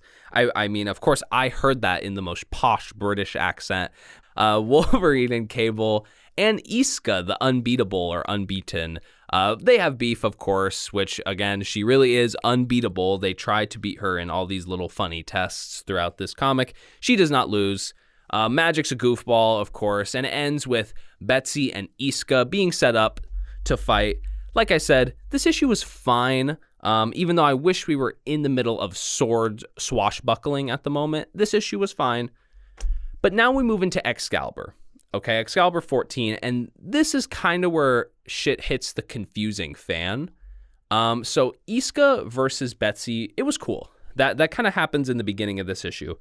The art was really good, but I won't lie, it was a bit anticlimactic, I think. And I feel that is sort of the consensus opinion amongst X fans, because I don't know about you guys, I was expecting a big, grandiose tournament for Krakoa versus Akora in this event. We're not really getting that at the end of the day. We're getting some more like quick, short battles from what we've seen, at least. Maybe I'm getting ahead of myself here, but they have this fight. The art is cool, a little anticlimactic, and then it triggers this like spontaneous wedding. That confused me a little bit. It's between Cypher and Bay, who is on the Akora team. And the wedding is really cute. It's very random, I will say, but it's cute. I really don't know why it happened. Maybe they explained it at some point in the issue and it just went over my head. I think a lot of things have been, especially when it comes to this Excalibur series. Excalibur ends with Jubilee crashing the wedding, and then for some reason, because Saturnine is like XD LOL random, she awards a point each to Krakoa and Arako for the wedding. So it's Arako 2, Krakoa 1, right? Because Betsy got shattered into like glass panes or something. So yeah, I kind of thought the whole like you both get a point is a little silly, but alas, I'll move on into the next issue, Wolverine issue 7. But this is where shit, in my opinion, gets quite confusing, okay? I think this issue started really good. It has just some amazing penciling from Joshua Cassara. Like seriously, like I was saying about Ivan Rice, Joshua Cassara is just so splendid. He could draw literally fucking anything, and I would probably pick up a print of it or something, goddamn. It opens up here in this book with Poggerpog v Magic, which, hell yes, I think we were all very excited for this. Poggerpog became the, I don't know why, but the internet just took to him like fucking moths to honey, because we all just thought Poggerpog was the shit. And so that all being said, this whole fight gets set up, and then psych, it kind of just turns into an arm wrestling tournament because Saturnine just says, "This is a contest of arms," and then just banishes their swords, and it's meant to be literally a contest of arms. I mean, yeah, it's clever, but I won't lie. Of course, Poggerpog crushes Magic because he's humongous. And I don't know, I'm feeling a little like, again, like the last issue started, it's a little anticlimactic. I get the whole subversion thing. I love that. I think it's cool.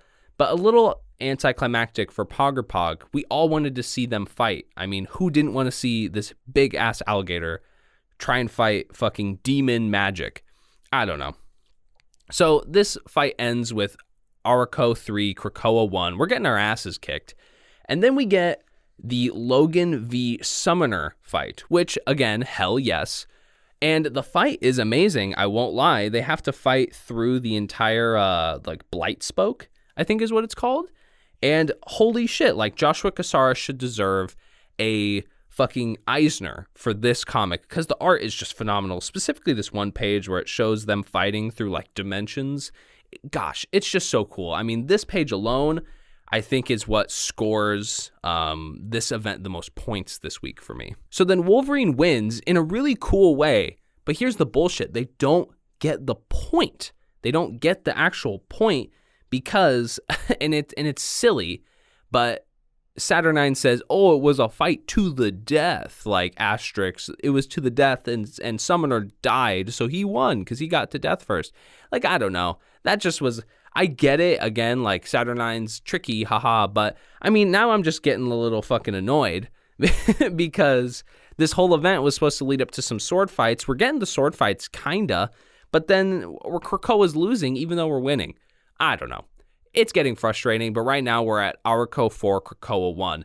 And next scene, they move to a bar, and Logan and Storm, they're getting steamy, weirdly enough, up in this bar. I don't know what that's supposed to imply for, her and T'Chall or anything, but it was pretty much an easy thing because it was a drinking contest between Logan and Storm. So Krakoa got a point there, woohoo, we're at Aurico 4, Krakoa 2, but we keep losing throughout this issue because he gets curved by Storm.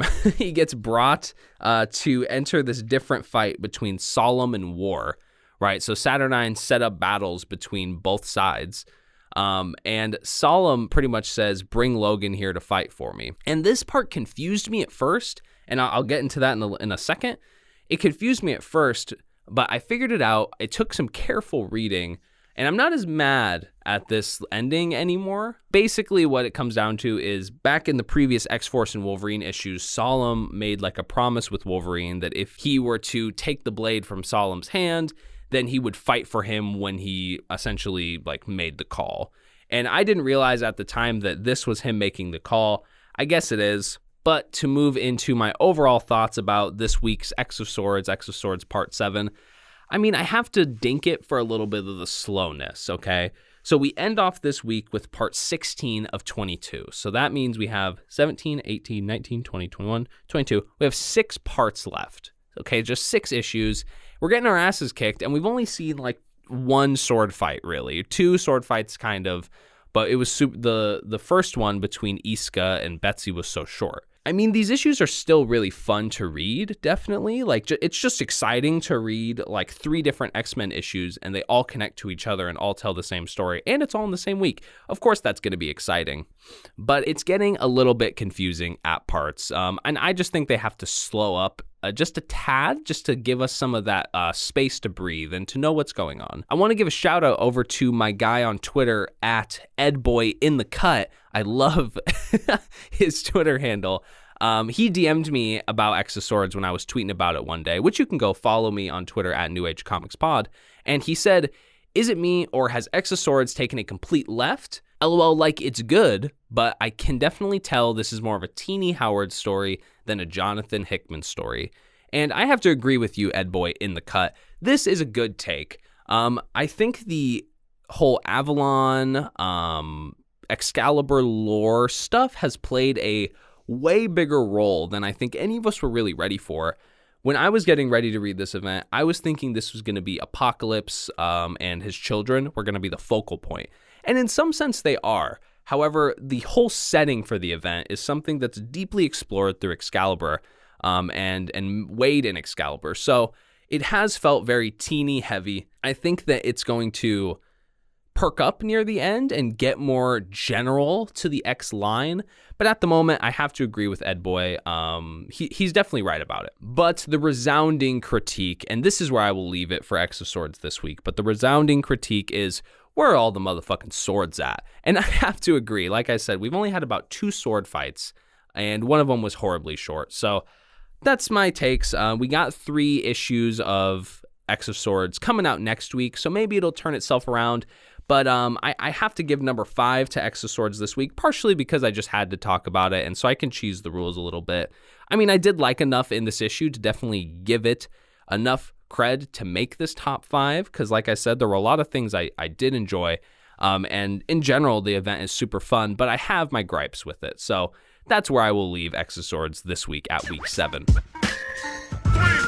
Okay, we're getting into the bronze medal this week. I know that one. And we're going to be talking about a lot of metal here because this is my combo thing that I've done every single time now, and I'm combining all the X of Swords comics into this one slot. So I'm giving the bronze medal to these 3 comics equally. This is X of Swords week 9. I'll run through the credits here really fast. We got X-Force number 14, written by Gary Duggan and Benjamin Percy, drawn by Joshua Cassara, and colors by Guru FX. Hellions issue number 6, written by Zeb Wells, drawn by Carmen Caniro, and colors by David Curiel. And lastly, Cable issue number 6, written by Gary Duggan and art by Phil Noto. Whew. Okay, this time, I promise I'm not gonna rant, okay? I'm not ranting. In fact, these X of Swords issues I thought were actually really good. This might be, and I'm saying it here, this might be the strongest week of X of Swords that we've gotten since the beginning, since, I don't even know, I guess you could say the week that had that Wolverine X-Force back-to-back. That was my favorite week, hands down, so far. But now, I think it's this week, and you'll find out why. Let's start with X-Force. This is part 17 of 24, okay? And just a reminder, the score is Aurico 5, Krakoa 2. And this issue is a super duper fast paced issue with tons and tons of challenges. It's kind of the point of this issue is just to run through a ton of challenges really quickly. Maybe you could say that's a critique of the event, but all in all, this issue itself was very fun. We start with a rematch of Pog and Magic. Magic wins, essentially debunking Pogger because she finds out that Pog means sword. So therefore, the alligator outfit was the sword, right? It's this whole meta thing, but she gets eaten by Pog, but kicks out the guy that's controlling him and wins. So boom, we got Aurico 5, Krakoa 3. We made up a point, guys. Then we hop into a splash page of a bunch of challenges. They each get their own little panel. Krakoa, I won't bury the lead. Krakoa gets their asses kicked on this page. There's 9 challenges, and we only win 2 of them. It was the eating and the puzzle contest of all contests. I thought we'd at least win the dancing contest, but we end off with Aurico 12, Krakoa 5. So we're not doing hot anymore. We're getting doubled here. The next challenge, Captain Avalon. He loses a race in the Crooked Market. We're at Aurico 13, Krakoa 5. Magic then misspells magic in her challenge. She uses a K. She spells her own name, not the word magic. So we lost that point. Aurico 14, Krakoa 5. And then perhaps the darkest challenge of them all, Logan and White Sword. They have to look into a mirror and look at all the faces of those that they've killed. And they cannot look away or blink. Logan reluctantly loses because he's crying. And now I'm crying. So Aurico 15, Krakoa 5. But that crying turns to laughter because Gorgon cannot resist the siren song and wants to go fuck a boulder. So boom, Aurico 16, Krakoa 5. War from the opposing side then kills a kitten because Captain Avalon did not want to kill a kitten. And so now we're at Aurico 17, Krakoa 5. Might be the most hilarious challenge. And then the last challenge. I think this is what the whole issue definitely led up to. Anubis versus Storm. A dance, you could say, right? If you refer to that one Marauders issue. And this is seriously one of the most badass fights of the whole event. They completely duke it out. Storm, I'll say Storm stabs the shit out of Anubis. And they're fighting in the like vampire place in Avalon or wherever the hell they're at in the other world. And essentially when she stabs him, his blood flies everywhere, and all these vampires can't resist, I suppose, and they just hop in and just eat him to death. And Storm says, have a taste, which, wow, that's pretty badass. But now we are at Aurico 17, Krakoa 6. We're making up points, guys. And that's actually the end of that issue. So moving into Hellions issue number 6, I will say this is kind of a side plot comic. I'm very pleased with this comic nonetheless. It features the Mr. Sinister crew. We got to see them in the last Hellions issue, and they want to essentially halt the competition from happening in general by stealing the Aurico side's swords. Unfortunately, though, that ship has sailed at this point, clearly. I spent the whole last couple minutes talking about several sword fights, so they can't prevent the challenge from going on anymore. That all being said, though, this issue is really good. It's probably the least X of Swords issue that we've had, but it's still very dope. Sinister essentially gets the entire Hellions team killed in this issue by being an ass, and he insists on stealing some Aurico mutant DNA, and that's essentially what spawns the whole event that gets his whole crew killed. The team encounters essentially like an Auricoan, right? Auricoan. An Auricoan Mr. Sinister, essentially a geneticist, the longest way for me to say that. And his mutants nearly kill every single Hellion, including Sinister, actually. I think the real Sinister, I'm pretty sure there's some clone shit going on, but then the real Sinister comes and finishes the job insanely enough. And he whacks Havoc and Psylocke and Greycrow. This issue was just really dope, but it was weirdly fucked up to watch everybody die like that. And I only kind of shouted out the dudes at the end there. The whole other crew gets killed in that whole scuffle. In a weird way, it's disturbing, but honestly, I kind of want to catch up on this Hellions series. I really liked it. So, maybe I'm going to have to shout out to Ian, and we can do it on a New Age of X tip. But I digress. Moving into Cable, issue number 6. Guys. This is probably the best issue of the whole event, okay? The whole event so far. I mean, we have one more week, but this might be my favorite issue that's came out so far.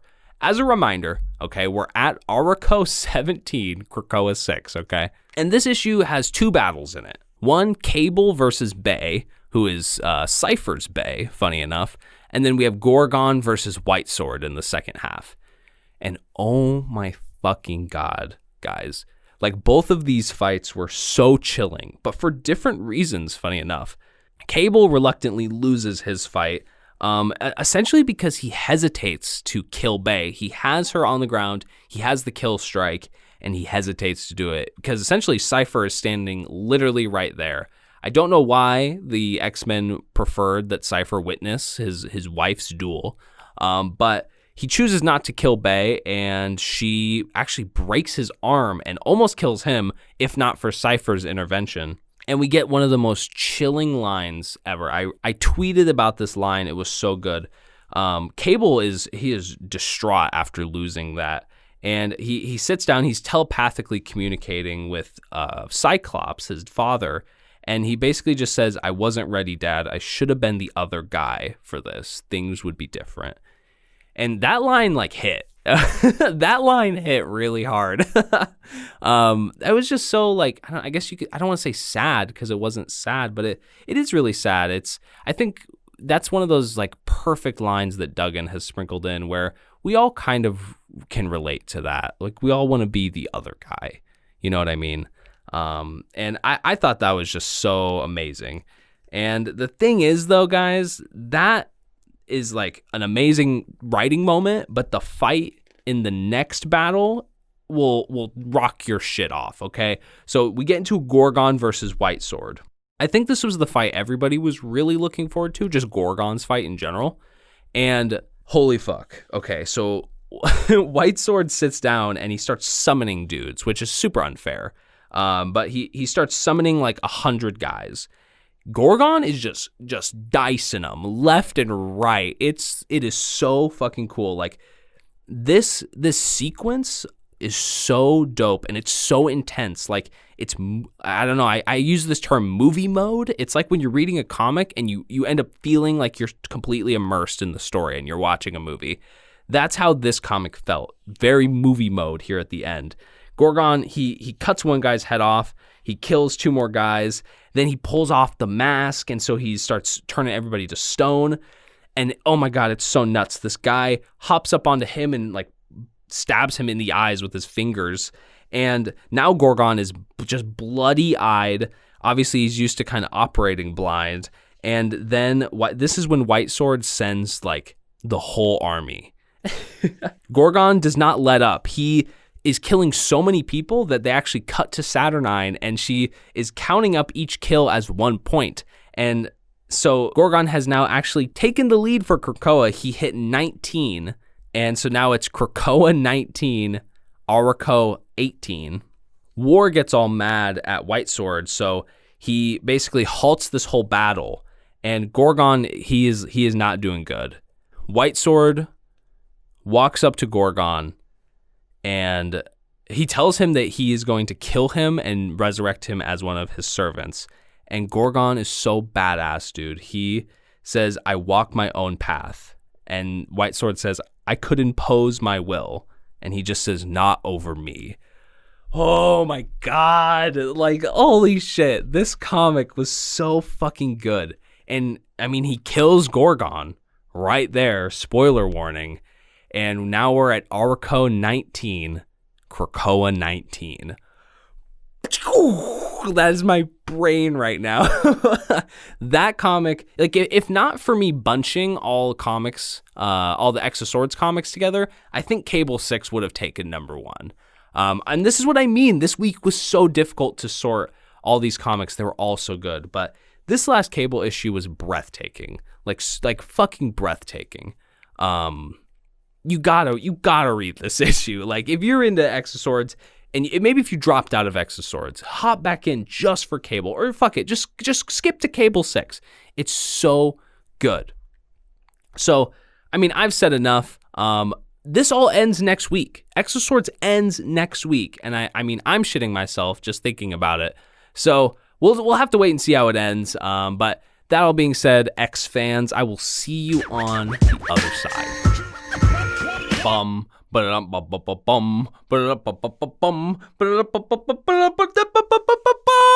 The number 1 spot of the week has to go to, okay? Come on, guys. You knew it had to go to this. It is going to the Combo Week X of Swords Week 10 finale.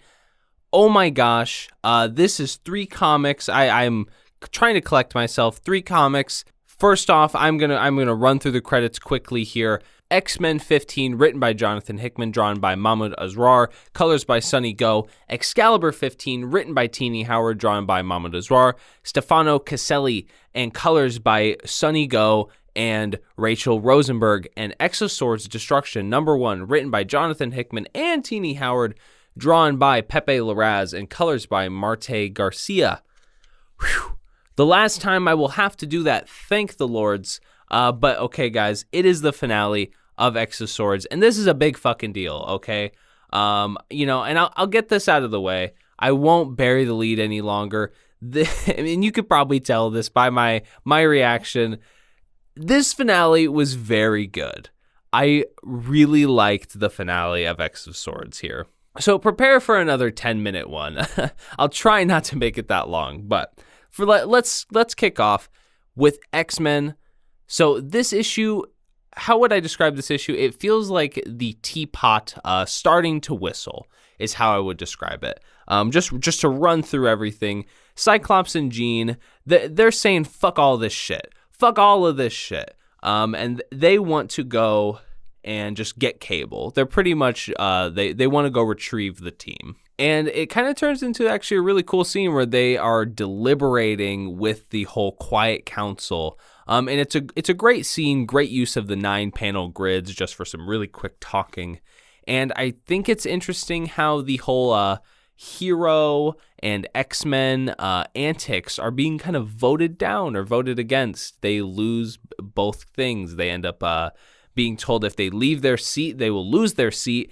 And if they open the gates, they will not reopen them, or they will close them off. But what's great about this scene is that Magneto and Xavier, they just want them to go anyway. They want Scott and Jean to just say fuck it and go. And that's exactly what they do. And that was a really cute scene. But apparently, like, X-Men is canceled, I guess. Cancel culture got another one.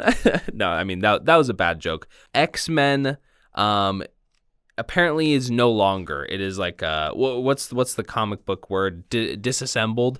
Pretty much. Apparently they said they're not using the phrase X-Men anymore. We'll see how that kind of turns out. I'm sure that'll come back. But meanwhile, while all that's going on, shit is popping off in a little fight between Apocalypse and Annihilation. Apocalypse gets the kill shot on his wife. He like damn near guts her, but he chooses not to kill her, and unfortunately, she dives for the helm of Amenth, and bum. Next episode, Excalibur 15. This picks up right where that left off. When she puts on the helmet, she heals up completely. She kind of becomes Annihilation. I guess there's a little bit of a difference. When she's not wearing the helmet, she's Genesis, and when she has the helmet on, it's kind of a different person. We pick up right where that issue left off, and it is just an epic ass war. That's pretty much the only way I can describe it. I mean, there's this amazing page, Wolverine and Cypher and Magic and Apocalypse, Captain Britain. They're all just fighting a bunch of these guys. Storm is kicking so much ass. It's just pandemonium. Like I said, all the champions are involved.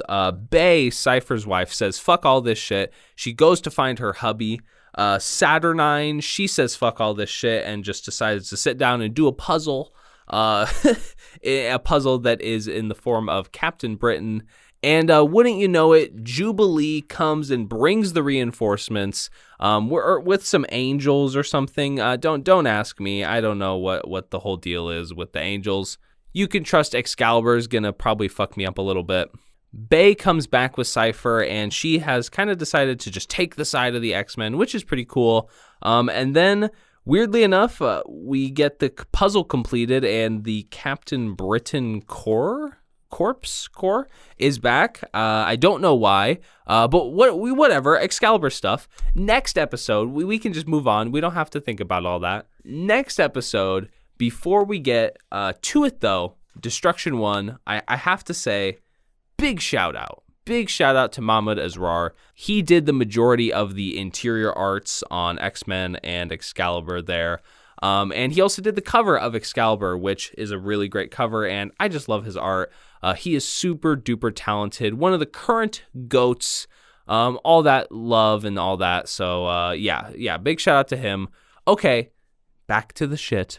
First off, you open this comic up and you get an edgy ass Apocalypse quote. Okay, I will do a dramatic reading of it. I will carry these burdens forever, and if not forever, until the day I die. That is my best Apocalypse impression.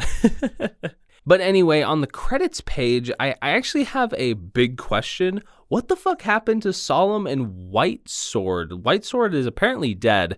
I don't recall him dying in the previous two issues. In fact, he was in the last issue. And then Solemn wasn't question marked in the last issue. However, we haven't seen him since the challenges, so I guess he's just fucking gone rogue.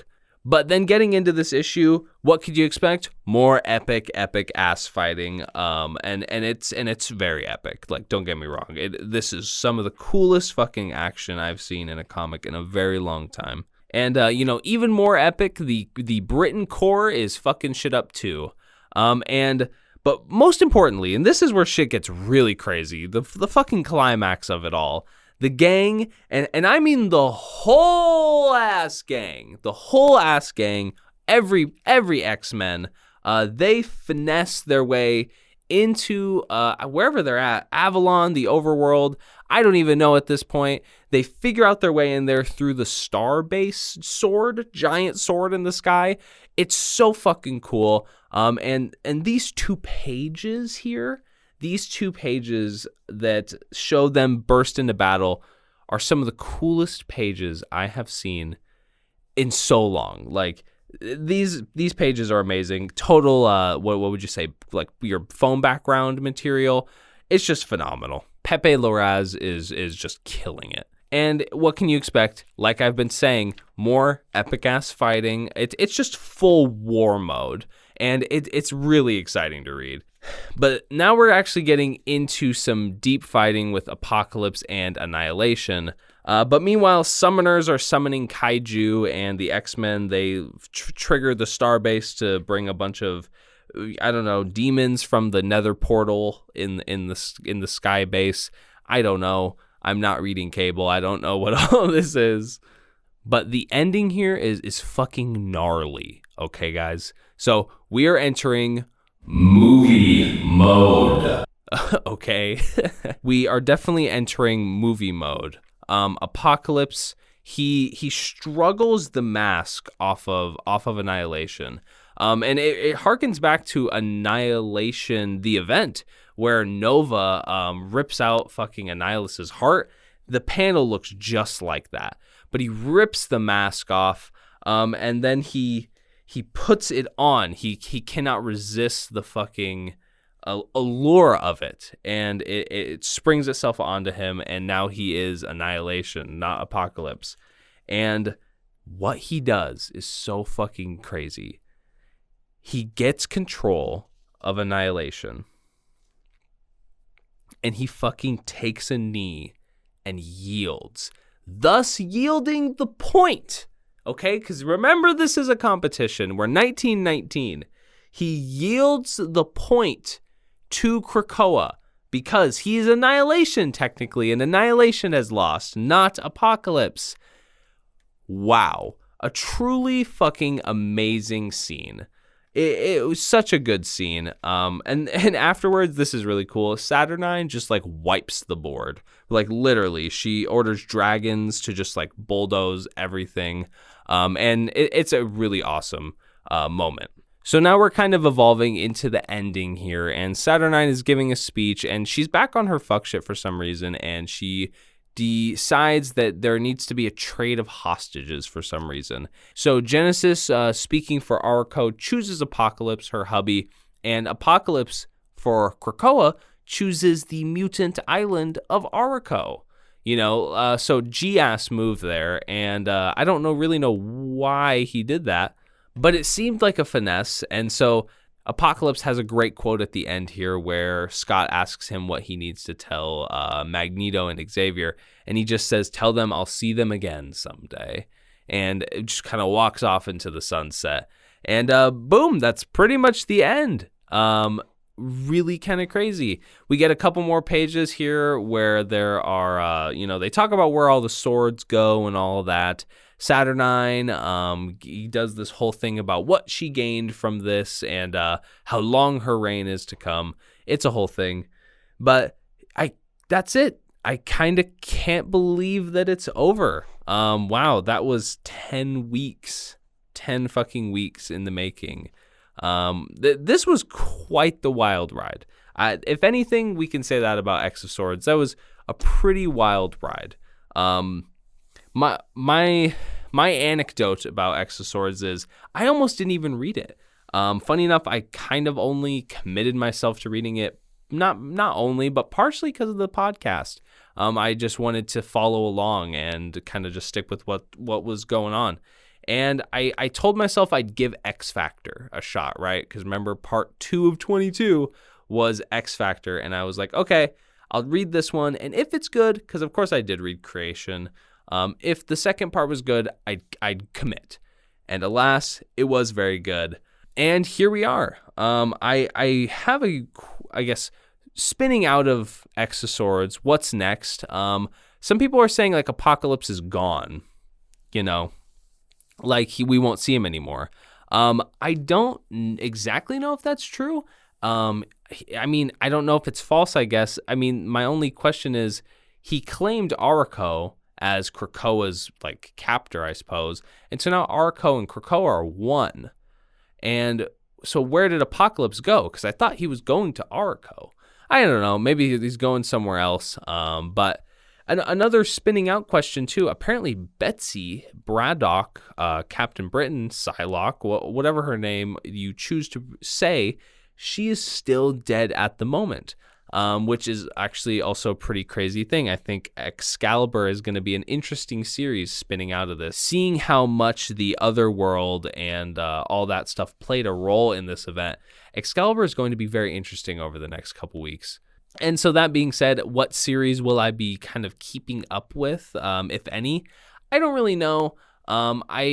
I'm low-key considering Cable. I think I might jump onto Cable and just maybe catch up. I missed, the first 4 issues. I can honestly probably find them still in the store.